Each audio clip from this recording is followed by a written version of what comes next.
नमस्कार. न्यूज डंकामध्ये मी महेश विचारे आपल्या सगळ्यांचं मनपूर्वक स्वागत करतो. मित्रांनो, मालेगाव बॉम्ब ब्लास्टचा खटला जो आहे याविषयी आपण सगळ्यांनी गेल्या या काही दिवसांमध्ये खूप ऐकलेलं आहे. त्याविषयीच्या सगळ्या बातम्या ज्या आहेत त्या आपण वर्तमानपत्रांमध्ये असेल, वेगवेगळ्या यूट्यूब चॅनलमध्ये असेल, या माध्यमातून आपण पाहिलेले आहे. जवळपास 17 वर्ष 2008मध्ये ही घटना घडली होती. मालेगावचा बॉम्ब ब्लास्ट झाला होता आणि त्या प्रकरणामध्ये ज्यांना आरोपी म्हणून पकडण्यात आलं त्यांची निर्दोष सुटका जी आहे ती जवळपास 17 वर्षांनी झाली. आणि NIAचं जे विशेष न्यायालय आहे त्यांनी या प्रकरणी सगळे जे कोणी आरोपी होते या सगळ्यांना निर्दोष मुक्त केलं. कोणत्याही प्रकारचे पुरावे जे ते त्यांच्याविरुद्ध सापडले नाही. कट कारस्थानाचे पुरावे नव्हते, बॉम्बचे कोणतेही पुरावे नव्हते. कोणत्याही प्रकारचे पुरावे नसल्यामुळे शेवटी या सगळ्यांची निर्दोष मुक्तता झाली. आणि अर्थात पहिल्यापासूनच हे सगळं स्पष्ट होतं, पण तरी देखील 17 वर्ष या सगळ्यांनी खूप सहन केलं. आपण अनेकांची नावं जी आहेत त्यातली माहितीच आहेत आपल्याला. प्रज्ञासिंह ठाकूर, कर्नल प्रसाद पुरोहित. आज आपण ज्यांचे संवाद साधणार आहोत त्यात समीर कुलकर्णी, ज्यांनी ही 17 वर्ष कशा पद्धतीने हे सगळं सहन केलं हे खरोखरच आपल्या एक सर्वसामान्य माणसाला एक कुतूहल वाटेल की कसं काय एखादा माणूस एवढं सहन करू शकतो जो निर्दोष शेवटी सिद्ध होतो. मग त्याने काय गुन्हा केला असा प्रत्येकाच्या मनापुढे प्रश्न येतो. तास त्यांच्याकडून जाणून घ्यावे याची सगळी कहाणी काय आहे, काय काय त्यांनी भोगलं, हे सगळं जे प्रकरण आहे त्याविषयी सविस्तरपणे त्यांच्याकडूनच आपण ऐकूया. समीरजी, आपलं खूप खूप स्वागत आहे न्यूज डंकामध्ये. नमस्कार. नमस्कार. आता ज्या वेळेला मला वाटतं 31 जुलैला हा निकाल लागलेला आहे आणि 31 जुलै 2025ला हा निकाल आला. तुम्हाला म्हणजे अर्थातच खूप तुम्ही हे सहन केलं 17 वर्षाच्या या सगळ्या काळामध्ये. आणि त्यावेळेला पहिली भावना अर्थातच असणार की सगळं तुम्ही हा जो पट होता मागचा गेल्या 17 वर्षाचा आपोआपच तुमच्या डोळ्यासमोर आला असेल. काय नेमकं त्यावेळेला घडलं होतं की तुम्ही अचानक या सगळ्या प्रकरणामध्ये पकडले गेलात? काय कारण असेल त्यावेळेस? महाराष्ट्रातली अत्यंत दुर्दैवी घटना 29 सप्टेंबर 2008ची. यामध्ये एकूण टोटल 16 आरोपींना चार्जशीटमध्ये त्यांची नावं आहेत. 14 आरोपींना खोट्या नावांनी त्यांचं कार्यक्षेत्र नसलेल्या, अधिकार क्षेत्र नसलेल्या ठिकाणावरून पकडून आणलं.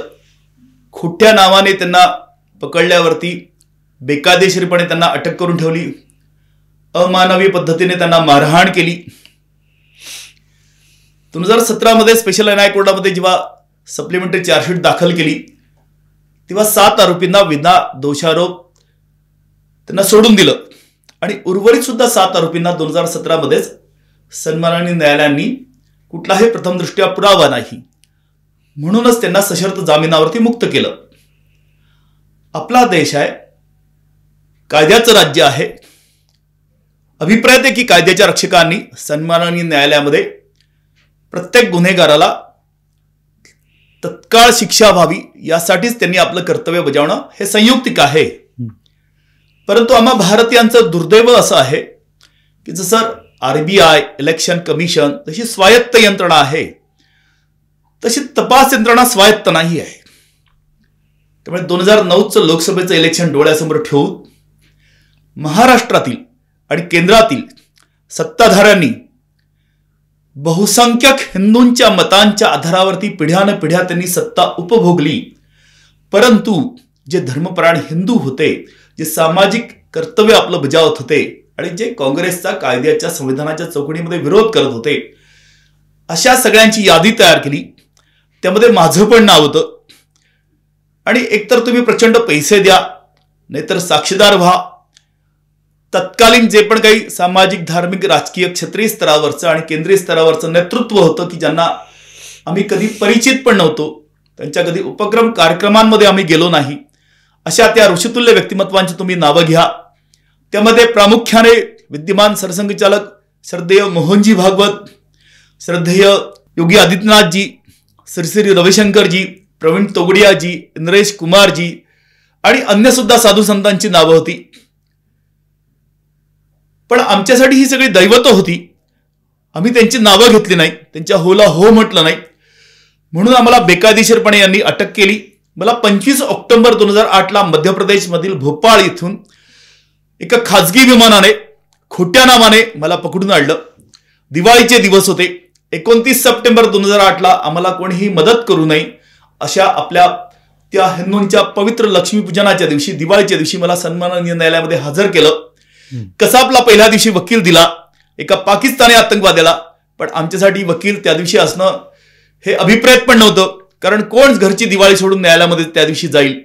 आणि अशी कुठलीही कायदेशीर मदत मिळू नये म्हणूनच त्यांनी त्या सगळ्या तपास यंत्रणामधील भ्रष्ट पोलीस अधिकाऱ्यांनी न्यायालयाचा विश्वासघात केला, आमच्या असहाय्यतेचा गैरफायदा घेतला आणि आमचं आयुष्य उद्ध्वस्त केलं. एक प्रकारे आपला देश आहे, आपली व्यवस्था आहे, मदत करायची म्हणून यच्चेयावत सगळ्या आरोपींची नार्को टेस्ट झाली, ब्रेन मॅपिंग टेस्ट झाली, पॉलिग्राफ टेस्ट झाली. आम्ही ना हरकत दिली. सन्माननीय न्यायालयामध्ये आग्रह केला की आम्हाला मारहाण करू नये म्हणून. सातत्यपूर्वक सांगत होते की तुमचा संबंध नाही तर तुम्हाला नक्कीच सोडून देऊ म्हणून. दुर्दैवाने 26/11 मुंबईवरचा हमला झाला. त्यामध्ये या राज्याचे एटीएसचे सर्वोच्च जे अधिकारी आहेत, हुतात्मा करकरे साहेब यांनी आपल्या प्राणांचं ते बलिदान दिलं आणि नंतरच्या एटीएसच्या अधिकाऱ्यांनी सत्ताधाऱ्यांच्या ताटाखालचं मांजर भरून त्या आपल्या अधिकारांचा प्रचंड दुरुपयोग केला. आज वस्तुस्थिती आहे की 31 जुलै 2025 रोजी सन्माननीय विशेष एनआयए न्यायालयाने तब्बल 17 वर्षानंतर 1036 पानांचा आदेश हा त्या संकेतस्थळावरती, वेबसाईटवरती उपलब्ध आहे संपूर्ण जगासाठी. त्यामध्ये त्यांनी ठामपणे म्हटलंय माझ्या संबंधामध्ये फक्त 5.5 ओळी आहे आणि शेवटच्या ओळीमध्ये ते असं म्हणतात की ॲब्सोल्यूट नो एव्हिडन्स म्हणून. त्यामुळे असं पुराव्या अभावी नाही तर कुठला पुरावा म्हणण्याजोगा असा एकही अभिलेख सन्माननीय न्यायालयात नाहीच. सगळे संबंधित न्यायालय तपास यंत्रणांवरती विश्वास ठेवून आपल्या कर्तव्याचं निर्वहन करतात, काही गोष्टी गृहीत धरतात. परंतु मालेगाव विस्फोट 2008 या खटल्यामध्ये मूळ FIR कधी कोणी बघितलाच नाही, तो सन्माननीय न्यायालयामध्ये कधी दाखल झालाच नाही. काय कारण? अत्यंत महत्वपूर्ण अभिलेख, साक्षीदारांचे जबाब जे मॅजिस्ट्रेट साहेबांसमोर 13 साक्षीदारांचे जबाब नोंदवले गेलेत. देशामध्ये एकच कार्यपद्धती असते की ज्या सन्माननीय न्यायालयामध्ये ते जबाब नोंदवलेत ते संबंधित न्यायालय ज्या ठिकाणी हा खटला सुरू असेल तिथे ते बंद लिफाफ्यामध्ये पाठवतात. परंतु एटीएसने बेकायदेशीरपणे ते आपल्या ताब्यामध्ये घेतलेत, ताब्यामध्ये ठेवलेत, फॅब्रिकेट केलेत आणि 9 वर्षे हा खटला तब्बल झेरॉक्सवरती फक्त चालला. की असं कधीही होत नाही. हे न भूतो न भविष्यती अशी ही घटना आहे की 162 स्टेटमेंट गायब केलेत आणि झेरॉक्सवरती आम्हाला 9 वर्ष कारागृहामध्ये ठेवलेत. कन्फेशनल स्टेटमेंट गायब केलेत. जे दोषारोपपत्र सन्माननीय न्यायालयामध्ये दाखल केलं आणि जे आरोपींना दिलं त्याच्यामध्ये पण प्रचंड तफावत आहे की म्हणजे त्या दोषारोपपत्राच्या कागदांची संख्या मॅच होत नाही, साक्षीदारांची संख्या मॅच होत नाही, नाही त्याच्यातल्या तारखा मॅच होत नाही, त्याच्यातल्या स्वाक्षरी मॅच होत आणि फक्त आरोपी म्हणतोय, साक्षीदार म्हणतोय टॉर्चर केलं असं नाहीये. तर 2 एटीएसचे अधिकारीच म्हणतात की एटीएसच्या तपास अधिकाऱ्यांनी ही आमची साक्ष नोंदवलीच नाही. त्यांना न्यायालयामध्ये साक्ष द्यायला जेव्हा आले तेव्हा त्यांना कळलं की आपल्या नावाने खोटे साक्ष म्हणून असं रेकॉर्ड करून ठेवलेलं आहे म्हणून. तर हा प्रचंड अधिकारांचा दुरुपयोग, सन्माननीय न्यायालयाचा विश्वासघात की ज्यांनी कायदे बनवलेत त्यांनी सुद्धा असा विश्वास म्हणजे असं त्यांना गृहीत धरलं नसेल की इतका प्रचंड दुरुपयोग हे संबंधित करतील म्हणून. आणि फक्त हा एक खटला म्हणून आपण न बघता हा संपूर्ण जर आपण कॅनव्हास बघितला की आत्ताच मागच्या महिन्यामध्ये 7/11/2006 मुंबईवरील एक तो रेल्वे ट्रेनचा बॉम्बस्फोट झालेत, साखळी बॉम्बस्फोट झालेत. मालेगाव विस्फोट 2006 मध्ये सुद्धा याच तपास यंत्रणांनी एटीएसने काम केलेलं होतं आणि मालेगाव विस्फोट 2008 मध्ये सुद्धा याच यांनी काम केलेलं आहे. तर या तिन्ही खटल्यांचा जर आपण बघितलं तर यांची ही मोडस ऑपरेंडिटी होती की त्या निरपराध असहाय्य भारतीयांना उचलायचं, त्याच्यावरती सत्ताधाऱ्यांनी राजकारण करायचं आणि मग 15-20 वर्षानंतर जेव्हा निकाल लागतो तेव्हा तोंड लपून बसायचं. ज्या तपास अधिकाऱ्यांनी हिरारीने याचा तपास केला म्हणून तेव्हा मिरवलेत मीडियासमोर, ते साक्ष द्यायला आलेच नाही सन्माननीय विशेष न्यायालयामध्ये. त्यामध्ये प्रामुख्याने एटीएस काळा चौकीचे इन्चार्ज पोलीस इन्स्पेक्टर तत्कालीन पोलीस निरीक्षक अरुण खानविलकर, परमवीर सिंग, रघुवीर सिंग, अनामी रॉय साहेब, श्री राव साहेब हे आलेच नाही साक्ष नोंदवण्यासाठी. अन्य सुद्धा असे कितीतरी अधिकारी आहेत की त्यांची साक्ष नोंदवणं हे संयुक्तिक ठरलं असतं. आणि 90 दिवसाच्या आत दोषारोपपत्र दाखल केलं. ते त्यांना सिद्ध करायचं होतं. आमच्या नंतरचा 26 अकराचा हमला मुंबईवरचा होता, पण त्या खटल्याचा निकाल सर्वोच्च न्यायालयामध्ये 2012 सालीच लागला. परंतु या खटल्याचं सत्य जगासमोर येऊ नये म्हणूनच हा खटला प्रलंबित ठेवला. 17 वर्ष 5.5 ओळी जे आहे जजमेंटमध्ये माझ्या संबंधातल्या त्या शब्दबद्ध होण्यासाठी 17 वर्ष गेले. या व्यवस्थेवरती माझा पूर्ण विश्वास होता म्हणून पहिल्या दिवसापासून मी वकील केला नाही, एक क्षण उशिरा गेलो नाही, न आजारी पडता एक ऍडजमेंट, एक एक्झम्पशन ऍप्लिकेशन लावलं नाही. 26 वेळा उपोषण केलीत. 10 सन्माननीय उच्च न्यायालयातून मी आदेश प्राप्त केलेत की आमचा खटला लवकरात लवकर संपवावा म्हणून. आणि हा सगळा अट्टहास मस्तकी लागलेला कलंक पुसण्यासाठी. आणि माझं असंही म्हणणं आहे की हा फक्त व्यक्ती आणि संस्था संघटनांचा हा मुद्दा नव्हता, तर तो आम्हा भारतीयांचा, इथल्या बहुसंख्यक हिंदू समाजाचे जे अस्तित्वाचे, अस्मितेचे जे प्रतीक होते, जो आमचा प्राण ज्याच्यामध्ये बसलेला आहे, त्या परमपवित्र भगवा आणि सनातन हिंदू शब्दाची ही लढाई होती. कारण या पवित्र भरतभूवरती कुठल्याही आक्रमणकार्यांनी, नाही इंग्रजांनी इथल्या त्या सामाजिक कार्यकर्त्यांना, इथल्या त्या देशभक्तांना, संत जनांना आतंकवादी आणि दहशतवादी म्हणण्याचं दुस्साहस केलं नाही. हे तत्कालीन काँग्रेसच्या त्या तथाकथित देशद्रोही, धर्मद्रोही नेतृत्वाने केलं. त्यामध्ये राज्यातले प्रमुख ते म्हणजे शरद पवार, दिग्विजय सिंग, सोनिया गांधी, राहुल गांधी, सुशीलकुमार शिंदे, शिवराज पाटील, चिदंबरम, जयंत पाटील यांनी आपल्या अधिकारांचा दुरुपयोग केला. बहुसंख्यक हिंदू समाजाचा विश्वासघात केला आणि अल्पसंख्यक समाजाचा सुद्धा एक प्रकारे त्यांचा अज्ञानाचा गैरफायदा घेतला, असंघटितपणाचा गैरफायदा घेतला, असं माझं ठाम म्हणणं आहे. तुम्ही आता या सगळ्या तुमचं जे विस्तृत हे सगळं उत्तर सांगितलं पहिल्याच प्रश्नावरचं, त्याच्यातच बराचसा हा भाग आलेला आहे. अर्थात या प्रत्येक विषयावर एक वेगळा व्हिडिओ होऊ शकतो, इतकं हे भयानक असं सगळं प्रकरण आहे.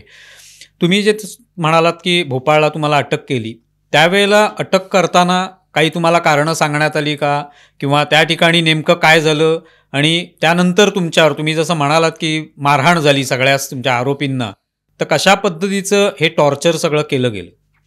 25 ऑक्टोबर 2008ला मी भोपाळच्या त्या तत्कालीन ते हबीबगंज रेल्वे स्टेशन असं त्याचं नाव होतं, पण आता राणी कमलावती देवी असं त्यांचं ते रेल्वे स्टेशनचं नाव आहे. मी ग्वालियरला दिवाळीसाठी जात होतो. सामाजिक काम करत असल्यामुळे स्वाभाविकपणे पोलिसांशी आमचे सातत्यपूर्ण संबंध असायचे. काही आंदोलनं असतील, काही उपोषणं असतील, किंवा काही संविधानिक काही याच्यासाठी आम्ही आग्रह धरायचो काही मुद्द्यांच्या संदर्भामध्ये. तर तिथले एक पोलीस अधिकारी होते श्री यादव म्हणून. तर ते जेव्हा मला दिसले तेव्हा मी स्वतःहून 10 पावलं त्यांच्या जवळ गेलो आणि त्यांना अत्यंत नैसर्गिक पद्धतीने त्यांना अभिवादन केलं. जय हिंद सर, सर सुबह सुबह आप सर स्टेशन के ऊपर सर, दीपावली छोड़ के सर, हॅप्पी दिवाळी असं जेव्हा मी त्यांना म्हटलं स्वतःहून, तेव्हा हे सगळे काही जण साध्या गणवेशातील माझ्या जवळ आले आणि मला म्हणायला लागले की तुमचं नाव समीर कुलकर्णी आहे का? मी म्हटलं हो. अरे वा, तुम्हाला मराठी येतं, तुम्ही कुठून आलात? मी त्यांची आस्थेने चौकशी केली. ते म्हणाला आम्ही मुंबईवरून आलो आणि तुमच्या जीविताला धोका आहे, आम्ही पोलीस आहोत. मी त्यांना म्हटलं की का सकाळी सकाळी माझी चेष्टा करतायत? ते म्हणाले की आम्हाला तुमचे फक्त 15 मिनिटं हवेत. मी म्हटलं की नक्की, असं पोलीस आपलेच आहेत, आपलीच व्यवस्था आहे म्हणून. तर मी त्यांच्यासोबत त्यांच्या वाहनामध्ये बसून 15 मिनिटासाठी मी त्यांच्या वाहनामध्ये बसलो. वाहनामध्ये बसल्या बसल्या त्यांनी माझा मोबाईल काढून घेतला. त्यांनी सगळे माझे जे काही वस्तू होत्या ते सगळे काढून घेतलेत. त्याच वेळेस माझे 900 रुपये माझ्याकडे होते ते पण त्यांनी माझे काढून घेतलेत. आणि कुठलीही आक्षेपार्ह गोष्ट नव्हती. त्यांचं हे ज्युरिस्डिक्शन नव्हतं. त्यांनी सरळ त्यांचं ते वाहन भोपाळच्या त्या राजा भोज हवाई अड्ड्यावरती दिलं. तर त्यामुळे काही तिथल्या प्रामाणिक पोलिसांना कळून चुकलं की समीर कुलकर्णीला मुंबई पोलिसांनी ताब्यात घेतलं आणि त्यांनी ती न्यूज ब्रेक केली. आणि ती सगळी मीडिया त्यांच्या पाठीमागे लागली. कारण माझ्या अगोदर इंदोर मधल्या एका दिलीप पाटीदारला असंच उचलून दिलं मुंबई पोलिसांनी आणि तो परत आलाच नाही. आणि मुंबई पोलिसांची ही खूप प्रसिद्धी आहे की त्या कुठल्याही भारतीय नागरिकाच्या बद्दल ते काहीही करू शकतात. म्हणून आमचं वैयक्तिक चारित्र्य खूप चांगलं होतं, आमच्यावरती ज्यांना विश्वास होता, आणि मुंबई पोलिसांची ही खूप प्रसिद्धी, म्हणून तिथला मीडिया त्यांच्या पाठीशी लागलं. आणि त्यांनी मला मग विमानामध्ये बेकायदेशीरपणे खोट्या नावाने, संग्राम सिंग या नावाने मला उचलून इथे आणलं. इथे सुद्धा मीडिया बाहेर प्रचंड उपस्थित होतं. बेकायदेशीरित्या अटक केली. मी उच्च न्यायालयापर्यंत गेलो. उच्च न्यायालयाने एक कॉन्फिडेन्शियल इन्क्वायरी बसवली. तर त्यामुळे हे सिद्ध झालं 5.5 वर्षानंतर की समीर कुलकर्णीला भोपाळ महानगरातून बेकायदेशीरपणे खोट्या नावाने त्याला अटक केली आणि त्याचं इलिगल डिटेन्शन सिद्ध झालं, त्याची लिबर्टी कर्टल केली असं ते ऑब्झर्वेशन आहे. हे जजमेंटमध्ये पण आलं आणि हे जे आहे कॉन्फिडेन्शियल रिपोर्ट याला कोणी चॅलेंज नाही केला. आणि याच तपास अधिकाऱ्यांनी की आता आपल्यावरती ते शेकेल म्हणून त्यांनी सगळं ते आयवॉन वरती ढकलून दिलं आणि आयवॉन म्हणतो मला माहितीच नाही म्हणून. तसं हे एकमेकांवरती यांनी ढकललंय. पण हे सिद्ध झालं आणि हे फक्त माझं नाहीये, ते यच्चयावत आरोपींचं आहे. एक साक्षीदार आहे दिलीप पाटीदार, त्याची एंट्री करून त्याला इथे उचलून आणलं, त्याला पण टॉर्चर केलं हेवी आणि तो आज तागायत जिवंत परत घरी सुद्धा नाही गेला. अजून 2 आरोपी आहेत ज्यांना वॉन्टेड म्हणून दाखवलेला आहे, ते मध्य प्रदेश मधलेच आहेत. एक आहे संदीप डांगे आणि दुसरा आहे रामजी कलसंग्रा. तर हे मी नाही म्हणत आहे, तर हे part of the investigation team मधला त्यांचाच एक अधिकारी म्हणतोय, महबूब मुजावर. तो प्रचार प्रसार माध्यमांमध्ये म्हणतोय, तो सोलापूरच्या सन्माननीय न्यायालयामध्ये ऍफिडेव्हिट वरती म्हणतोय की यांना 26/11चा जो मुंबईवरचा दुर्दैवी हमला झाला त्या हमल्याच्या दुसऱ्या दिवशी या दोघही तरुणांना मारून टाकलं. त्याचे फोटोग्राफ्स आहेत डेड बॉडीचे, पोस्टमॉर्टमची सीडी आहे आणि आज तागायत ते 17 वर्षापासून ते कुणालाही दिसले नाहीत, कोणी त्यांना बघितलं नाही, कोणी त्यांचा आवाज फोनवरती ऐकला नाही, त्यांनी कुठे निवास केलेला आहे असं कुठल्याही न्यायालयामध्ये अभिलेख नाहीये. मालेगाव विस्फोट 2008 खटल्यानंतर समझोता ब्लास्टमध्ये पाकिस्तानी आतंकवाद्यांना सत्ताधाऱ्यांनी सोडून दिलं आणि एका संन्यस्त अशा असीमानंदांना लटकवलं. त्याच्यानंतर मोडासा ब्लास्ट सुद्धा सेम डे 29 सप्टेंबर 2008 ला झाला, त्यामध्ये सुद्धा त्यांना आरोपी बनवलं. नंतर मक्का मस्जिद ब्लास्ट असेल, हैदराबादचा अजमेर शरीफ ब्लास्ट असेल, मालेगाव 2006चा ब्लास्ट आहे. म्हणजे मी जिवंत आहे म्हणून मी आकांत केला, मी उपोषणा केली, मी याचिका केल्या. पण एखाद्या व्यक्तीला उचलून आणायचं, त्याला मारून टाकायचं, त्याच्यानंतर सन्माननीय न्यायालयाचा विश्वासघात करून वॉरंट घ्यायचं, रेड कॉर्नर नोटीस डिक्लेअर करायची. आजही एनआयच्या वेबसाईट वरती या 2 तरुणांची रेड कॉर्नर नोटीस आहे. 50-50 लाखाचे प्राइजेस डिक्लेअर केलेले आहेत आणि या सगळ्या खटल्यांमध्ये ते वॉन्टेड दाखवलेले आहेत. याचं उत्तर शोधण्याचा जर आपण प्रयत्न केला तर काय गरज होती कसाबला हातामध्ये गंडे दोरे हिंदूंची बांधण्याची? त्या पाकिस्तानी आतंकवाद्यांना बेंगलोर मधल्या पत्त्यांचे कोणी हिंदू आय कार्ड पुरवलेत का? त्यांच्याकडे हिंदू आय कार्ड होते का? देशातला सगळ्यात मोठा टॅक्सपेयर असे जे अंबानी आहेत, जे उद्योजक आहेत, त्यांच्या घरी बॉम्ब ठेवण्याची काय गरज पडली? ज्यांनी पोलिसांना मदत करण्याच्या भावनेने वाहून दिलं आपलं, त्या मनसुख हिरेनला मारण्याचं काय कारण? जर त्याची डेड बॉडी जर परत आली नसती तर त्याला सुद्धा यांनी आतंकवादी म्हणून जाहीर केलं असतं. तर जेव्हा आपण या सगळ्यांचा हा घटनाक्रम बघतो तेव्हा नक्कीच मला विश्वास आहे की या भारतीयांना या तथाकथित काँग्रेसच्या षडयंत्राचं हे जे काही होतं गलिच्छ राजकारण ते कळू शकेल, समजू शकेल.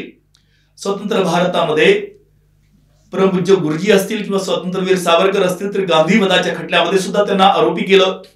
विद्यमान जे केंद्रीय गृहमंत्री आहेत अमित शहाजी, त्यांना सुद्धा गृहराज्यातून तडीपार केलं.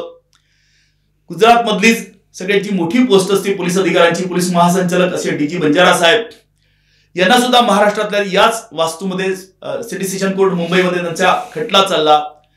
तर एकाही खटल्यामध्ये असं तत्कालीन सरकार कुठल्याही त्या निर्दोष हिंदूच्या विरोधामध्ये कुठले साक्षी पुरावे देऊ शकले नाहीत आणि सगळेचे सगळे यच्चयावत निर्दोष सुटलेले आहेत. बरोबर. आणि हे सत्य जगाला कळू नये म्हणूनच हे सातत्यपूर्वक वर्षानुवर्ष काँग्रेसने खटले प्रलंबित ठेवले. आता तुम्ही सांगितले जेवढ्या सगळ्या घटना घडलेल्या आहेत, 26/11चा जो हल्ला झाला तो असेल किंवा तुमची ही जी मालेगाव बॉम्बलास्टची घटना आहे, या प्रत्येक घटनेमध्ये हिंदुत्ववादी जे काही आहेत लोक, त्यांना पकडायचं आणि त्यांना बंदी बनवायचं आणि दाखवायचं चित्र की सगळं हिंदुत्ववादी लोक जे आहेत ते अशा पद्धतीने दहशतवाद माजवत आहेत. कारण तो एक नरेटिव्ह तयार करण्याचा कदाचित त्यांचा प्रयत्न असणार. कारण जो ज्या पद्धतीने इस्लामी कट्टरतावाद जो आहे त्याला कुठेतरी एक काउंटर करण्यासाठी अशा पद्धतीचा नरेटिव्ह तयार करणं. मग या संदर्भामध्ये तुम्ही त्यावेळेला म्हणजे कशा पद्धतीने, तुम्ही म्हणताय की तुम्ही कोणत्याही पद्धतीचा वकील त्या ठिकाणी वापरला नाही, मग तुम्ही कशा पद्धतीने याचा सामना केलात म्हणजे कोर्टामध्ये? आम्ही हे आज म्हणत नाहीये, तर त्या दिवसापासून आम्ही म्हणतोय की हे अँटी ट्रस्ट स्क्वॉड नाहीये, हे शरद पवार ट्रस्ट स्क्वॉड आहे. याच महाराष्ट्रातल्या तथाकथित गलिच्छ राजकारण्याला स्वप्न पडलं पंतप्रधान बनण्याचं आणि या बॉम्बस्फोटच्या अगोदरच अलिबागमध्ये त्यांनी त्या आपल्या कार्यकर्त्यांसमोर बोलताना मुसलमानांना झुकतं माप देऊन हिंदूंवरती शंका उपस्थित केली. तर हे पाप शरद पवार, दिग्विजय सिंग, सुशील कुमार शिंदे, राहुल गांधी, चिदंबरम, की ज्यांनी सेपरेट टेररिझम म्हटलं, गुन्हा केलाय, सिद्ध करा आणि त्याला शिक्षा द्या.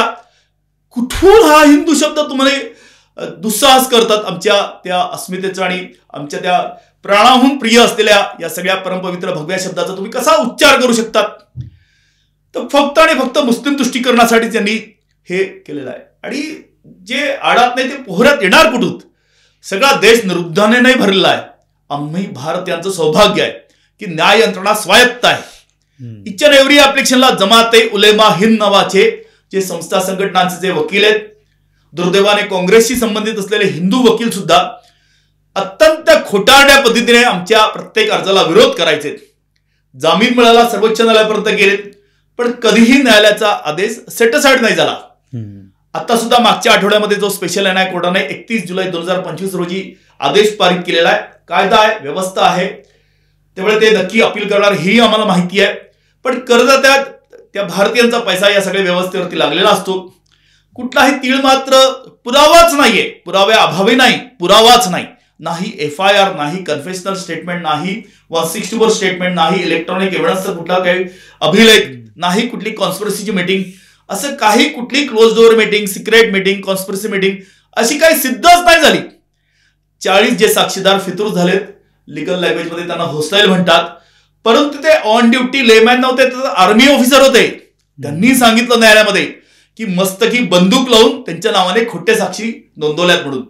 ATSच्या अधिकाऱ्यांनी सुद्धा 2 अधिकाऱ्यांनी सांगितलं की आम्ही अशी कुठली साक्ष नोंदवलीच नाही, हे आम्हाला माहितीच नाही म्हणून. तर असा प्रचंड बेकायदेशीरपणा जगाच्या पाठीवरती कुठल्याही सरकार, कुठलीही तपास यंत्रणा आपल्याच भारतीय नागरिकांच्या प्रती कदापिही करणं शक्य नाही. हे दुस्साहस काँग्रेसने केलं. इतका द्वेष हिंदूंचा त्यांच्या मनामध्ये काय आहे आम्हाला आजतागायत माहिती नाही.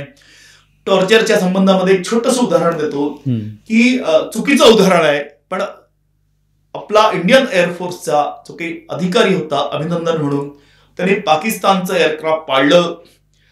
तो पण तिथे त्याचं एअरक्राफ्ट हे त्याला पण इजा झाली म्हणून त्याने त्या एअरक्राफ्ट म्हणून त्या पाकिस्तानच्या भूमीवरती लँड केलं. त्याला पाकिस्तानी आर्मीने पकडलं, त्याला सुद्धा प्रचंड मारहाण झाली.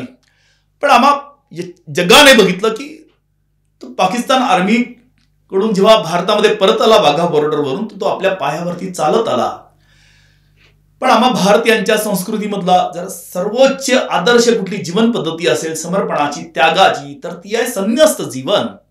सर्वसंग परित्याग करून आपलं नाव सुद्धा सोडलेल्या अशा त्या साध्वी प्रज्ञा सिंग ठाकूर यांना, ज्या महिला होत्या, त्यांना एवढं मारण्याची काय गरज होती की ज्या आजही आपल्या पायांवरती नीट चालू सुद्धा शकत नाही? तर हा कुठला एवढा द्वेष या तत्कालीन गव्हर्नमेंटला, काँग्रेसच्या त्या नेतृत्वाला आणि काँग्रेसच्या ताटाघालचं मांजर बनून जगणाऱ्या देशद्रोही, धर्मद्रोही, तथाकथित कायद्याच्या रक्षकांना होता? हे आजतागत आम्ही हे कल्पनातीत आहे आमच्यासाठी. हा 17 वर्षांचा जो काळ आहे हा अर्थातच तुम्ही विसरू शकणार नाही आणि तो इतका भयानक आहे की लोकांना सुद्धा जेव्हा तुम्ही सांगाल तेव्हा त्यांना लक्षात येऊ शकेल की कशा पद्धतीने हा अन्याय केलेला आहे. म्हणजे जे तुम्ही म्हणालात त्या पद्धतीने पुरावे तर नाहीच आहेत कोणत्याही पद्धतीचे, पण तरी देखील इतक्या पद्धतीने इतक्या वाईट पद्धतीने तुमच्यावर टॉर्चर करण्यात आलं त्या ठिकाणी. 17 वर्ष तुम्ही हे सहन केलं, तर काय काय नेमकं सहन करावं लागलं आणि कशा पद्धतीने त्या ठिकाणी वागणूक तुम्हाला मिळत होती जेलमध्ये? पोलीस कोठडीमध्ये जगाच्या पाठीवरती पोलीस हे आरोपीला पकडल्यावरती मारतात, ही वस्तुस्थिती आहे, कोणाचं दुमत नाहीये. पण आम्हा भारतीयांचं दुर्दैव असं होतं की जो गुन्हा आम्ही केलेलाच नाहीये हे त्यांना माहिती होतं. पण तरी पण तुम्ही 2009चं इलेक्शन आमच्या डोक्यावरती आहे, सरकारचा दबाव आहे, तुम्ही आमच्या होला हो म्हणा, तुम्ही तुमचं कौटुंबिक जीवन जगा, वैयक्तिक जीवन जगा, एवढं मोठं आयुष्य तुमच्यासमोर पडलेलं आहे, का असं तुम्ही जनावरासारखं मार खातात आणि का तुम्हाला मारून पण टाकतील असं सारखं सारखं ते म्हणायचे. पण आमची दैवत होती, आम्ही त्यांची नावं नाही घेतली म्हणून 24 तासातून 20-20 तास या माझ्या तळपायांवरती, हातांवरती त्या चामड्याच्या पट्ट्याने आणि त्या काठीने आम्हाला मारहाण केली की आम्ही गलित ग्रात होऊन जोपर्यंत बेशुद्ध पडत नाही तोपर्यंत आम्हाला ते मारायचे. साध्वी प्रज्ञा सिंग ठाकूर यांचा पण किंचाळण्याचा आवाज यायचा, उलट टांगून मारलं. संवेदनशील ठिकाणी सुद्धा ते जळजळ असं ते सगळं पेट्रोल असेल किंवा बाकीचे सुद्धा बांब त्यांनी लावलेत, शॉक्स दिलेत. जेव्हा आम्ही मारहून आम्ही त्यांच्या होला नाही हो म्हणत म्हणून सगळ्यांकडे धर्मग्रंथ होते ते त्यांनी त्याचे चिरफाड करून ते पायदळी तुडवलेत. सगळेजण शाकाहारी होते, तोंडामध्ये मासाचे ते तुकडे त्यांनी कोंबलेत. तेव्हा आम्ही आमचं मस्तक आपटून घेतलं. महाराष्ट्राच्या इतिहासातला हा एकमात्र खटला आहे की एमसीओसी अंतर्गत जेव्हा पोलीस कस्टडी मागितली तेव्हा सन्माननीय न्यायालयाने मध्ये आम्ही आमचा हा सगळा विदारक अनुभव सांगितला. तेव्हा न्यायाधीश महोदय म्हणाले की एक आरोपी खोटं बोलेल, दुसरा आरोपी खोटं बोलेल, सगळे आरोपी का खोटं बोलतील, आणि तुमची जर केस जर खूप स्ट्रॉंग आहे तर तुम्हाला आरोपींना मारण्याची गरज काय. म्हणून महाराष्ट्राच्या इतिहासामध्ये पोलीस कोठडी जेव्हा सन्मानाने विशेष एमसीओसी न्यायालयामध्ये आम्हाला हजर केलं नाशिकवरून, तेव्हा न्यायालयाने त्यांना पोलीस कोठडी दिलीच नाही. पण आम्हा भारतीयांचं दुर्दैव असंही आहे की सन्मानाने न्यायालयाने आमच्या म्हणण्यावरती विश्वास ठेवला, पोलीस कोठडी दिली नाही, पोलिसांना वॉर्न केलं, पण कुठल्याही पोलीस अधिकाऱ्यावरती आजतागायत कारवाई झाली नाही. आम्ही करदाते भारतीय, आमच्यासाठी ही व्यवस्था, सर्वोच्च संविधान, तर हे कायद्यापुढे सर्वजण जे समान आहेत त्याच्यामध्ये हे अपवाद आहेत का? काँग्रेसचं नेतृत्व, राष्ट्रवादीचं नेतृत्व, हे तथाकथित एटीएसचं राज्याचं नेतृत्व करणारे जे पोलीस अधिकारी आहेत यांना झुकतं माप सगळ्या यंत्रणा का देतात, न्याय यंत्रणा का देते, हा यक्ष प्रश्न आहे. शेवटच्या श्वासापर्यंत कायद्याच्या चौकटीमध्ये यांना शासन होण्यासाठी आमचा अट्टाहास चालू आहे. आजही उच्च न्यायालयामध्ये परमवीर सिंग आणि ज्यांनी इलिगल डिटेन केलं, टॉर्चर केलं, त्यांच्या संबंधातल्या याचिका माझ्या आणि 6 आरोपींच्या आजही प्रलंबित आहेत. आता हा सगळा तुम्ही जेव्हा घटनाक्रम सांगता त्यावेळेला मनामध्ये प्रश्न हाच येतो की हे सगळं कुठेतरी हिंदुत्वाला बदनाम करण्याच्या उद्देशाने केलेलं आहे. ज्या वेळेला 26/11चा हल्ला जो झाला होता त्यावेळेला सुद्धा हाच एक प्रयत्न होता की हा हिंदू आतंकवाद्यांनी केलेला हल्ला आहे, आणि त्यासाठी जसं तुम्ही म्हणालात तसंच ह्या सगळ्या अतिरेक्यांच्या हातामध्ये गंडेदोरे बांधण्यात आले होते आणि ते तसंच वाटावं असा एक प्रयत्न होता. तर हा सगळा प्रयत्न जो आहे हा सगळा एकंदरीत देशभरामध्ये चालू असताना तुमच्या मनामध्ये काय भावना असते, कशा पद्धतीने तुम्ही या सगळ्याचा विचार करता? माझं म्हणणं आहे की आजकाल जगामधले जे पण काही घटना घडतात त्यात चटकन आपण क्रॉस चेक करू शकतो, सत्य समजून पण घेण्याचा आपण प्रयत्न करू शकतो. तर साधा प्रश्न की आपलं जे शत्रू देश आहे पाकिस्तान, तिथल्या या सगळ्या आतंकवाद्यांना कोणी हिंदू आय कार्ड पुरवले, बेंगलोर मधल्या त्या निवासस्थानाचे पत्ते असलेले हिंदू आय कार्ड त्यांना पुरवलेत, कोणी कसाबला मराठी शिकवली, कोणी त्या आपल्या ते गंडेदोरे त्यांच्या हातामध्ये कलावा बांधण्यासाठी कोणी त्यांना पुरवले, हे आज तागायत सिद्ध झालेलं नाहीये. का कसाबचा मोबाईल परमवीर सिंगाने न्यायालयामध्ये का नाही हजर केला? तर जेव्हा आपण असा विचार करतो की या तथाकथित पाकिस्तानमधल्या ISIशी संगनमत करून 2009चं इलेक्शनचं डोळ्यासमोर ठेवून या बहुसंख्यक हिंदू समाजासोबत काँग्रेसच्या शीर्ष नेतृत्वाने या देशाशी एक प्रकारे गद्दारी केलेली आहे. जोपर्यंत घरभेदी नसेल तोपर्यंत असे आतंकवादी हमले होत नाहीत. मी यच्चेयावत भारतीयांचा आजीवन ऋणी असेल की 2014 मध्ये आपणच निस्वार्थ आणि कर्तव्य भावनेने देशद्रोही समाजद्रोही काँग्रेसचं जे काही सरकार होतं ते आपलं राष्ट्रीय कर्तव्य पार पाडलं, मतदान करून आपण ते घालवलं. 2014 नंतर या देशामध्ये एकही बॉम्बविस्फोट का नाही होत? ही वस्तुस्थिती आहे की जर 2014ला सरकार बदललं नसतं आणि या विद्यमान सरकारने सत्याची न्यायाची बाजू घेतली नसती तर आज मी आपल्या समोर जिवंत राहून ही मुलाखत नाही देऊ शकलो असतो. नाही अमित शहा सुटले असते, नाही डीजी बंजारा सुटले असते, नाही असीमानंद महाराज सुटले असते, आणि असे शेकडो निरपराध सामाजिक धार्मिक काम करणारे व्यक्ती आपल्याच देशात आतंकवादी दहशतवादी म्हणून जसं त्या आणीबाणीच्या काळामध्ये शेकडो कुटुंब उद्ध्वस्त केलेत, त्या गांधी वधानंतर निरपराध महाराष्ट्रातले शेकडो कुटुंब जाळून मारलीत, त्या शीख हत्याकांडानंतर ते अत्यंत धर्मपरायण असे ते शीख बांधवांना सुद्धा पकडून जाळून मारलं. त्या बहुसंख्यक तिथल्या आपल्या या देशातील हिंदूंनाच श्रीनगरमध्ये राहणाऱ्या घरातून परागंदा व्हावं लागलं. कितीतरी जणांना तो अज्ञातवासात आजही आहेत, ते जिवंत आहेत की मृत आहेत हे माहिती नाहीये. तर जर सरकारने जर ठरवलं तर या देशामध्ये एकही बॉम्बस्फोट होऊ शकत नाही. कायद्याचं राज्य आहे, संविधानाला अभिप्रेत आहेत, करदाते आपण भारतीय आहोत, यांच्याच सरकारच्या भरोश्यावरती आपण आपलं जीवन यापन करतो. पण आपल्या गलिच्छ राजकारणासाठी हे या इथल्या हिंदूंना आणि शासन प्रशासन न्याय यंत्रणाचा किती प्रचंड दुरुपयोग करतात हे उदाहरण आहे. आणि हे दुस्साहस या पवित्र भरतभूवरती जे इंग्रजांनी केलं नाही, जे कुठल्याही आक्रमणकार्यांनी केलं नाही, ते दुस्साहस काँग्रेसने केलं. ते म्हणजे परमपवित्र भगव्या शब्दाला कलंकित करण्याचं, सनातन हिंदू धर्माला विश्वपटलावरती सॅफ्रॉन टेररिझम म्हणून चिदंबरम असू द्या, सुशील कुमार शिंदे, दिग्विजय सिंग, शरद पवार, काय गरज होती? तुमचं राजकारण कुठल्याही मुद्द्यांवरती करा, पण आमच्या अस्मितेची, आमच्या आस्थेची, आमच्या श्रद्धेची जी प्रतीक आहेत तुम्ही त्यांना सोडून द्या. कारण आपली संस्कृती, आपला धर्म, आपला धर्मग्रंथ, आपला धर्मगुरू किंवा आपली परंपरा असं भेकड कृत्य करण्याचं आपण समर्थन नाही करत. आता पाकिस्तानमध्ये भारतीय लष्कराने सर्जिकल स्ट्राईक केली. जिथे जिथे आतंकवादी कॅम्प्स होते फक्त तिथेच ते बॉम्ब हल्ले केले. ठरवलं असतं तर अख्खच्या अख्खं शहर नेस्तनाबूत केलं असतं. परंतु पाकिस्तान मधल्या सुद्धा निरपराध त्या नागरिकांची काळजी भारतीय लष्कराने घेतली. कारण आपण पुरुषार्थाचे आणि पराक्रमाचे पायक आहोत. असं भेकळ कृत्य आपल्या संस्कृतीत नाहीत, आपल्या धर्मात नाहीत, नाही आपण त्याचं समर्थन करत, नाही आपली परंपरा नाही. आपण आव्हान देऊन आपल्या शत्रूला नामहरम करतो. ही आपली परंपरा आहे. हे सगळं तुम्ही सहन करत असताना अर्थातच तुमचा परिवार जो आहे त्यांना खूप आशा असतील की ज्या वेळेला तुम्हाला पकडलं त्यावेळेला त्यांच्याशी तुमचा काही कशा पद्धतीचा संपर्क झाला, किंवा या सगळ्या 17 वर्षाच्या काळामध्ये तुम्हाला तुमच्या मनामध्ये नेहमी तो एक विचार येत असेल की परिवाराचं काय होत असेल, किंवा परिवारालाही स्वाभाविकपणे तुमच्याबद्दल चिंता असेल, त्याविषयी काय सांगाल? या खटल्यामध्ये काही जण स्वार्थापोटी काही वकील जोडल्या गेलेत, त्यामुळे मी वकील केला नाही, नंतर सुद्धा कधी वकील केला नाही. सगळ्यांनी आपली दुकानं चालवलीत अत्यंत गलिच्छ पद्धतीने, न सांगता येणाऱ्या त्या सगळ्या गोष्टी आहेत. झाकली मूठ 1.25 लाखाची म्हणून आम्ही त्याच्याकडे दुर्लक्ष करतो. कारागृहामध्ये सुद्धा 9 वर्षात मला कोणी भेटायला आलं नाही. देशातल्या 8 सेंट्रल जेलमध्ये आम्हाला फिरवलं, शेकडो पोलिसांच्या बंदोबस्तामध्ये आम्हाला फिरवलं. जो पण सहआरोपींना भेटायला आला त्यांना 4-4, 5-5 दिवस मारहाण करायचे. साध्वी प्रज्ञा सिंग ठाकूर यांना दादर मधल्या एका मंदिराने जेजे हॉस्पिटलमध्ये ऍडमिट असताना एक डबा देण्याची सेवा एका त्या धार्मिक व्यक्तीला दिली. त्याचं नाव ब्रह्मचारीच होतं. तर त्याला सुद्धा उचलून दिल्लीला नेलं. त्याला 5 दिवस हेवी टॉर्चर केलं. त्याने सुद्धा आत्महत्या करण्याचा प्रयत्न केला. तर सांगण्याचा उद्देश असा की जो तुमच्या जवळ येईल, जो तुम्हाला मदत करायला येईल, तर त्याला सुद्धा प्रचंड यांनी त्रास दिला. माझ्या वृद्ध आईला, जिला ऐकू येत नाही, जिचं काही कोणाला काही त्रास नाही, जिचा काही संबंध नाही, पण आम्ही तुटत नाही, आम्ही त्यांच्या होला हो नाही म्हणत, म्हणून या वृद्ध आईला स्वतःच्याच घरामध्ये छोटंसं घर होतं पण 9 वर्ष तिला राहू नाही दिलं. 3 वेळा माझ्या घरची ती चोरी झाली. जेव्हा मी बाहेर गेलो तेव्हा मला कळलं. तर अत्यंत विपरीत परिस्थितीमध्ये त्यांनी ते सगळे दिवस काढले.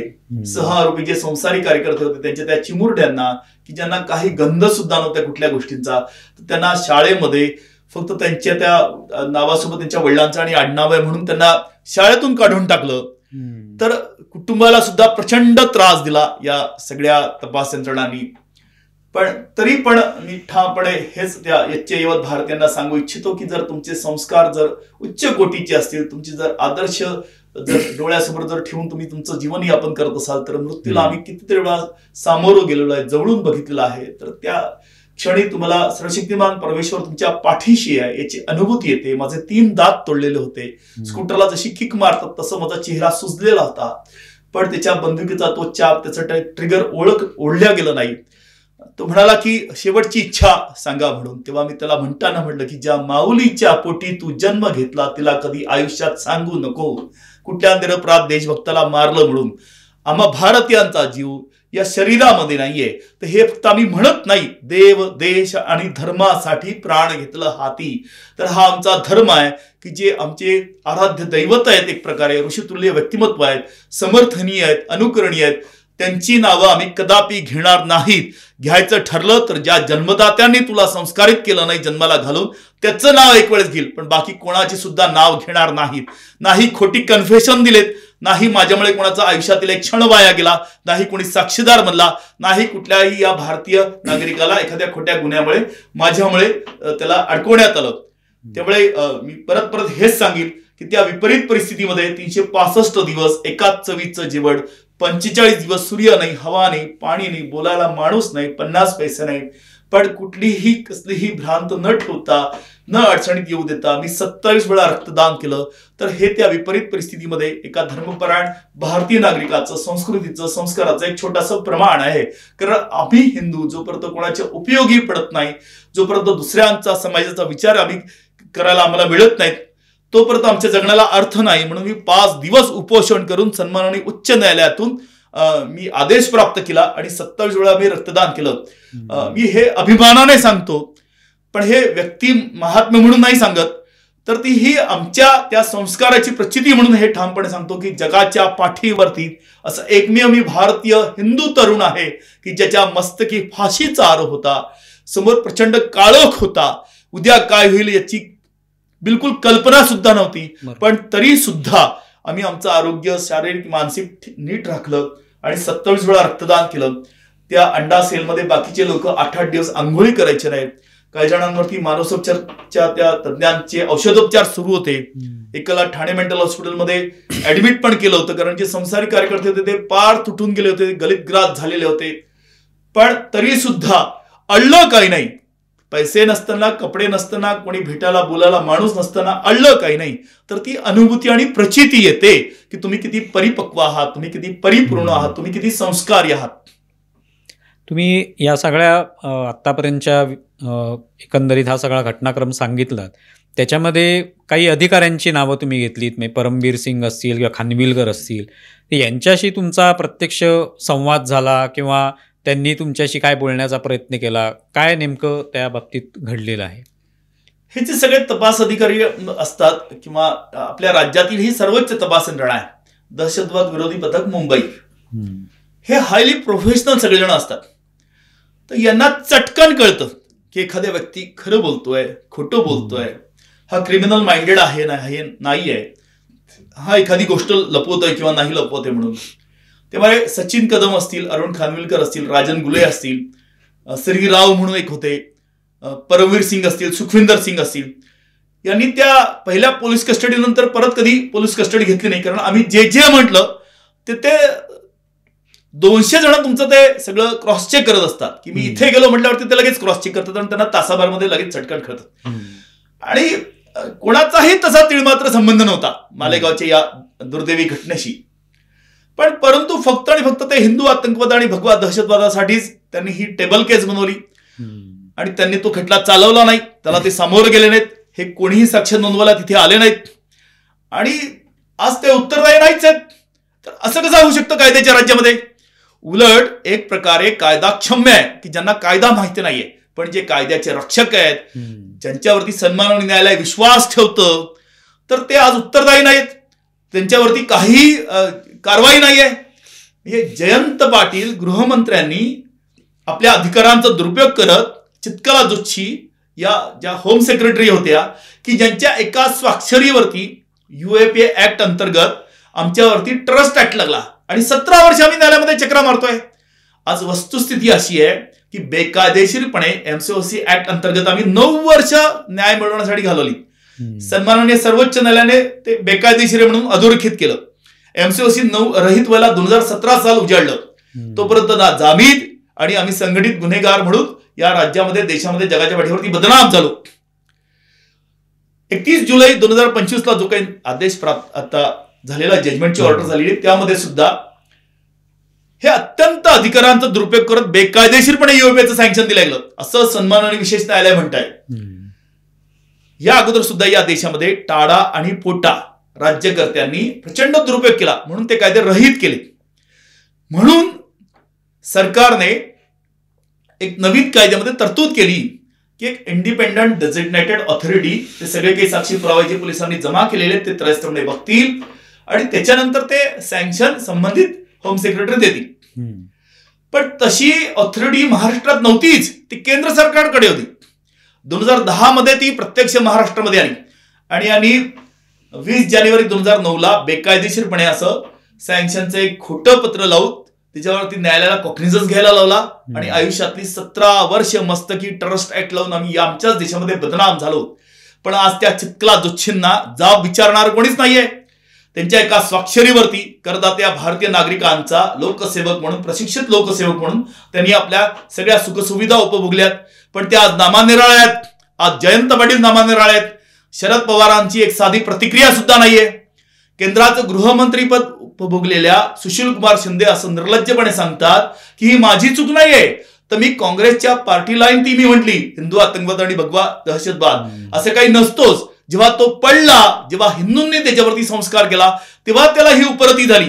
पण जेव्हा तू हे दुस्साहस केलं, तेव्हा तू का विचार नाही केला इथल्या बहुसंख्यक समाजाचा? छत्रपती शिवाजी महाराजांच्या हातामध्ये तो परमपवित्र भगवा आहे.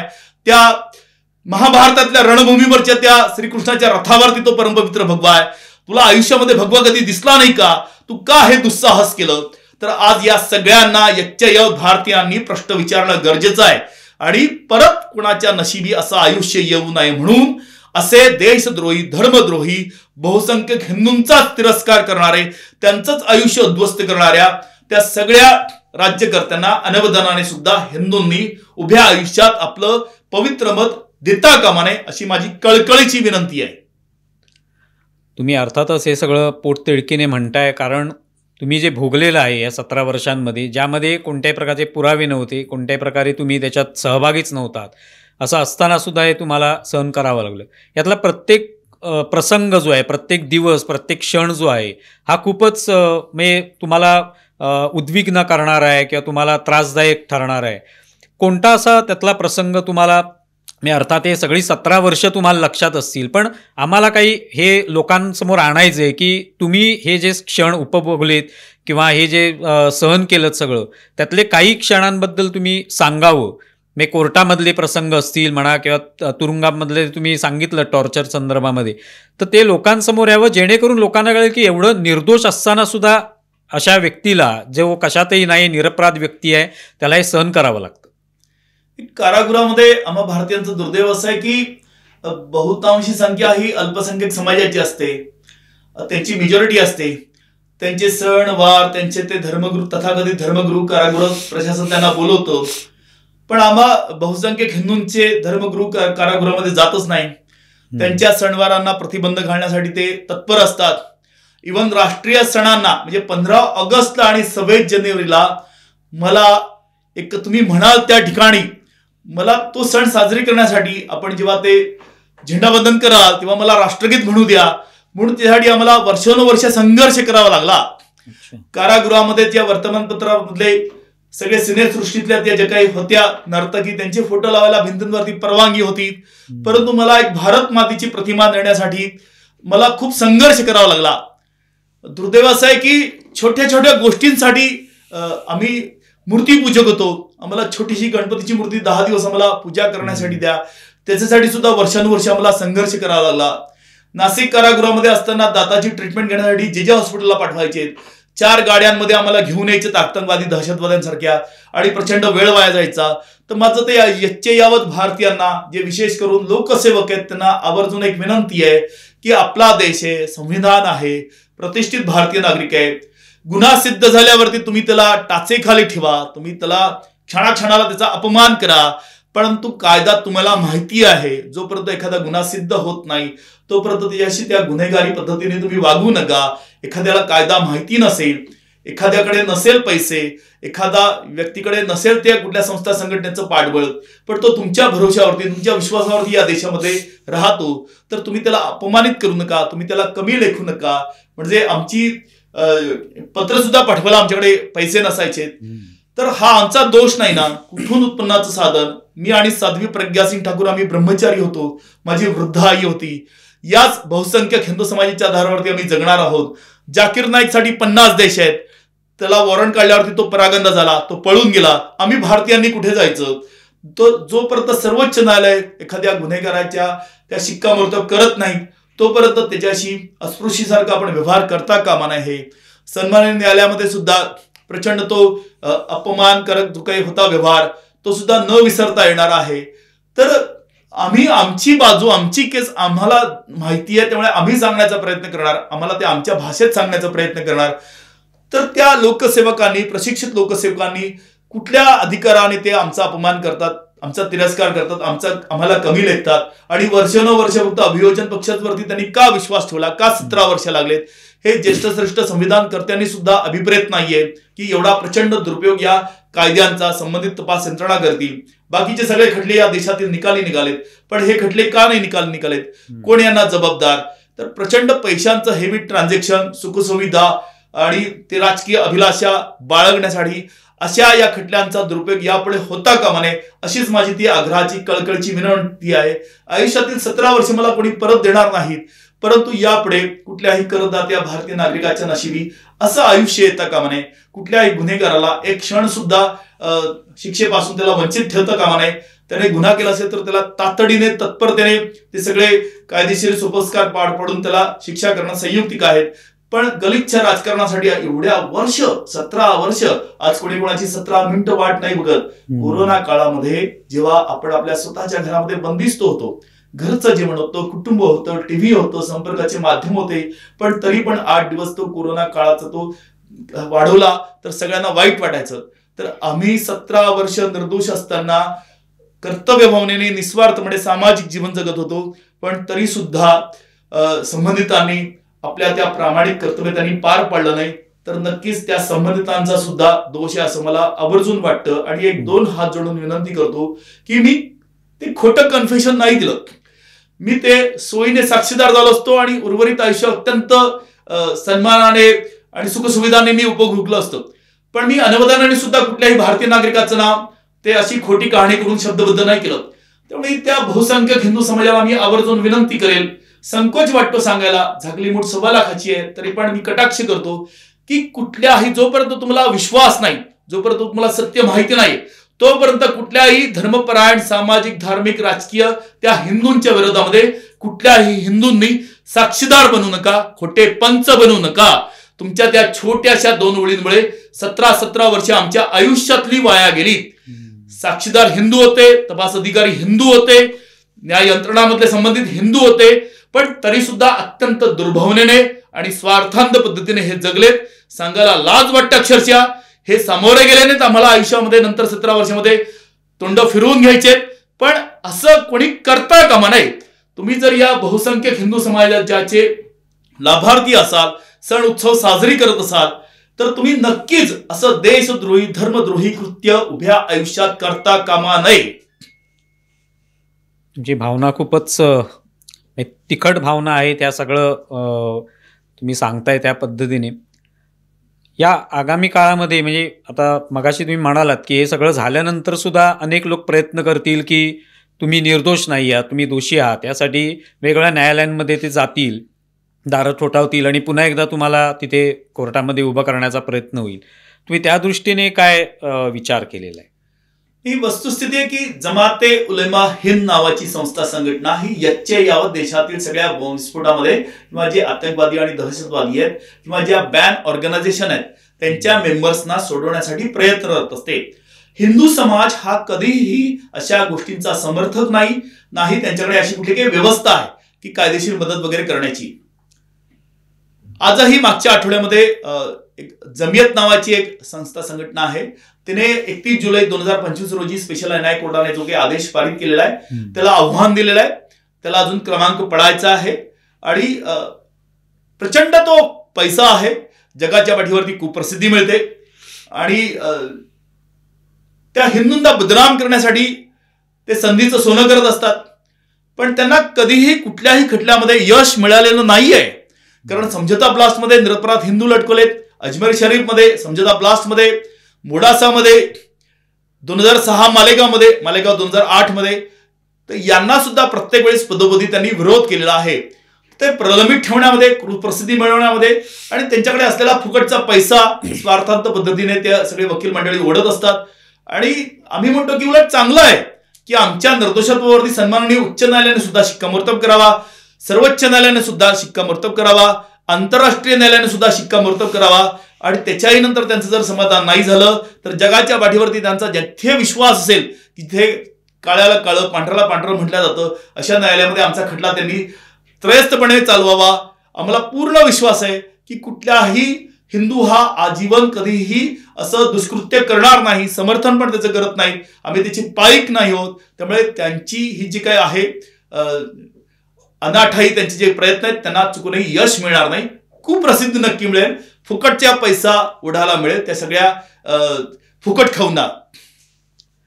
एक शेवटचा प्रश्न विचारतो तो म्हणजे हे सगळं तुम्ही जेव्हा सांगत असता तेव्हा 17 वर्षांचा हा सगळा जो काही त्रास तुम्ही सहन केलात, छळ सहन केलात, तर हा सहन करताना कुठेतरी एक मनात विश्वास निश्चितपणे असणार की आपण निर्दोष तर आहोतच, पण हे सगळं सहन करण्याची एक ताकदसुद्धा मिळणं आवश्यक असतं. आणि ती ताकद तुम्हाला कुठून मिळाली की तुम्ही हे सगळं सहन करू शकलात? कारण कुठलाही सर्वसामान्य एखादा व्यक्ती असता तर कदाचित म्हणजे अर्थात तुम्ही सुद्धा कोणत्याही याच्यात कधी नव्हतातच कोणत्याही अशा प्रकरणांमध्ये, पण सर्वसामान्य माणूस असा विचार करतो की असं पोलिसांनी टॉर्चर केलं असतं तर एखादा पटकन 2 दिवसात मोडून पडला असता आणि त्याने सगळं कबूल सुद्धा केलं असतं किंवा लिहून दिलं असतं. पण तुम्ही हे सगळं कसं काय सहन केलं? कोणता विश्वास त्याच्या मागे होता? नक्कीच अत्यंत विपरीत परिस्थिती होती आणि सगळेजण मी म्हणणारे सुद्धा अंतर राखत होते, परंतु हे सगळं वास्तव मान्य केलं. आणि तुम्ही जोपर्यंत म्हणजे तुम्हाला उपाशी राहिलेलं चालतं, कपडे नसले तर चालतील, पैसे नसले तर चालतील, पण त्या मानवी मेंदूला खाद्य लागतं. म्हणून चिकार सकारात्मक गोष्टीने राष्ट्रीय समस्यांचा आम्ही अभ्यास केला कारागृहामध्ये विपरीत परिस्थितीमध्ये. कारण आम्ही नाटक नव्हतं 27 वेळा रक्तदान करणारं, तर जे पण ज्येष्ठ श्रेष्ठ सगळे अधिकारी यायचे ते आम्हाला त्या कारागृह प्रशासनाच्या त्या याच्या संबंधामध्ये विचारणा करायचे. आम्ही त्याच्या दुरुस्ती करण्यासाठी आम्ही आमचे त्रयस्थपणे कर्तव्य भावनेने आम्ही आमचं योगदान दिलेलं आहे, विचारांचा आग्रह धरलेला आहे. त्यामुळे सकारात्मक पद्धतीने आम्ही विचार करायचो. खूप जणांना लिहिता वाचता येत नाही, त्यामुळे माझं हस्ताक्षर थोडं चांगलं असल्यामुळे मी सगळ्यांना ते अर्ज लिहून द्यायचो. कारागृह प्रशासनाला आवश्यक त्या ठिकाणी आम्ही मदत करायचो. स्वातंत्र्यवीर सावरकरांचं माझी जन्मठेप हे पुस्तक मी वाचलेलं होतं. 1947चा तो जो काही सगळा खंडित भारताचा इतिहास हा डोळ्यासमोर होता.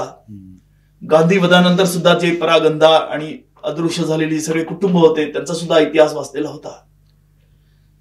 आणीबाणी काळातील शेकडो ते निरपराध सगळे भारतीय, करदाते भारतीय, त्यांची सुद्धा उद्ध्वस्त झाले कुटुंबाबद्दल मला माहिती होतं. आणि म्हणूनच ते सकारात्मक पद्धतीने विचार करून सदाचरणाचा तो मार्ग प्रशस्त करत आम्हाला बाहेर येऊन संसार करायचा नव्हता, कुठली कंपनी चालवायची नव्हती, कुठली नोकरी चालवायची नव्हता, कुठला उद्योग करायचा नव्हता, तर या समाजहितासाठीच आम्हाला काम करायचं होतं. म्हणून त्या तडफेने आम्ही ती उपोषण केली, याचिका दाखल केल्यात. जर शांत बसलो असतो, रडत बसलो असतो तर अनवधानाने सुटलो सुद्धा नसतो, जिवंत सुद्धा राहिलो नसतो. पण त्या संस्कारांवरती, त्या विचारांवरती, त्या राष्ट्रपुरुषांवरती, इथल्या भारतीयांवरती पूर्ण विश्वास होता की रामाचा वनवास संपला, आम्हा भारतीयांचा सुद्धा वनवास एक दिवस अवश्य संपेल.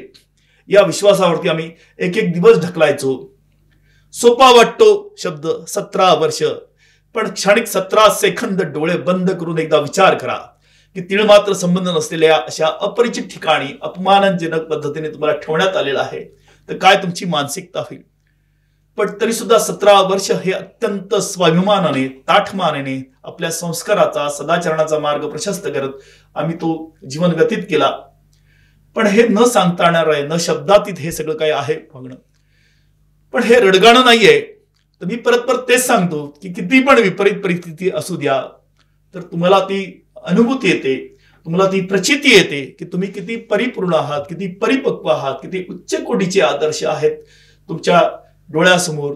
त्या अत्यंत अशा पराक्रमी, पुरुषार्थ संपन्न अशा परंपरेचे तुम्ही पाईक आहात. तर त्याची आम्हाला अनुभूती आली. मी छोटंसं निमित्त आहे, मी छोटंसं उदाहरण आहे. पण जर निराश झालो असतो, उदास झालो असतो, तर भ्रमिष्ट झालो असतो. पण सातत्यपूर्वक तो सदाचरणाचाच मार्ग आम्ही त्या विपरीत परिस्थितीमध्ये ठरला, सद्विचार केला सातत्यपूर्वक, आणि म्हणूनच आम्ही अनुमदानाने चुकून जिवंत आहोत. तुम्ही जे म्हणालात तसंच 17 वर्ष हा जसा कालखंड आहे, म्हणजे पटकन एखादा माणूस फक्त 17 वर्ष म्हणतो, पण हा एक प्रकारचा वनवासच आहे जो तुम्ही भोगलेला आहे. आणि त्यानंतर निर्दोषत्व हे आता सिद्ध झाले आणि त्यातून तुम्ही तावून सुलाखून आता बाहेर आलेला आहात. लोक निश्चितपणे हाच विचार करतील की कशा पद्धतीने आपली यंत्रणा काम करते आणि असं कोणाचंही सर्वसामान्य कोणत्याही व्यक्तीचं असं होऊ नये की तो निरपराध असताना त्याला तुरुंगात इतकी वर्ष काढावी लागावी, त्याचे कोणत्याही पुरावे नसताना त्याला कोणताही जामीन मिळू नये आणि इतका काळ त्यांनी हा छळ सहन करावा.